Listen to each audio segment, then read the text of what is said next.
மகாபாரத போரில் கிருஷ்ணர் ஏன் தேம்பி தேம்பி அழுதார் என்று தெரியுமா?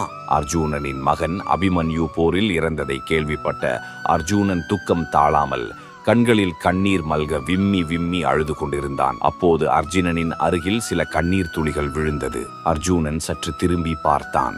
அருகில் நின்ற கிருஷ்ணர் தேம்பி தேம்பி அழுது கொண்டிருந்தார். உடனே அர்ஜுனன் கிருஷ்ணரை கட்டிப்பிடித்து அழுது கொண்டு கூறினான், கண்ணா, உன் மருமகன் அபிமன்யுவின் பிரிவை தாங்க முடியாமல் நீயே இப்படி அழுகிறாயே என்றான்.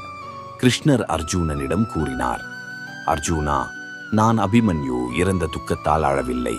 உன்னிடம் கீதை உபதேசம் செய்ததை நினைத்து வெக்கத்தால் அழுகிறேன் என்றார். அர்ஜுனன் காரணம் கேட்டான். கிருஷ்ணர் கூறினார், அர்ஜுனா, மனிதர்களின் உடல் வெறும் மாயை, ஆன்மா மட்டுமே உண்மை என்று உபதேசம் கூறினேன். ஆனால் நான் கூறிய கீதையை அதற்குள் மறந்து இப்படி அழுகிறாய் என்றார். அர்ஜுனன் கூறினான், கிருஷ்ணா, தாங்கள் அனைத்தையும் துறந்த கடவுள், அதனால் உங்களுக்கு துக்கம் உண்டாகாது. ஆனால் நாங்கள் மானிடர்கள் எங்களால் துக்கத்தை வெளிக்காட்டாமல் இருக்க முடியாது என்றான்.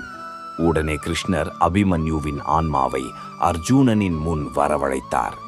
அபிமன்யுவை பார்த்த அர்ஜுனன், என் அன்பு மகனே, என்னை விட்டு சென்று விட்டாயே என்று கூறி அழுது கொண்டு கட்டிப்பிடிக்க சென்றான். ஆனால் அபிமன்யுவின் ஆத்மா அர்ஜுனனிடம் கூறியது, ஐயா, நீங்கள் யார் என்று எனக்கு தெரியவில்லை, தயவு செய்து என் அருகில் வராதீர்கள் என்றது. அப்போது கிருஷ்ணர் கூறினார், பார்த்தாயா அர்ஜுனா, மனிதனின் உடலில் உயிர் இருக்கும் வரைதான் பந்தம், பாசம், காதல், காமம், சோகம் போன்றவற்றை உணர முடியும். ஆனால் உடலில் இருந்து உயிரானது பிரிந்துவிட்டால்தான் ஒரு ஆன்மா என்ற உணர்வு மட்டுமே இருக்கும். அர்ஜுனா, நீ அழ வேண்டும் என்றால் இதோ அபிமன்யுவின் பூத உடலை கட்டியணைத்து அழுது உன் துக்கத்தை போக்கிக்கொள். ஆனால் நீ அழுவது அபிமன்யு உணரமாட்டான் என்றார் கிருஷ்ணர்.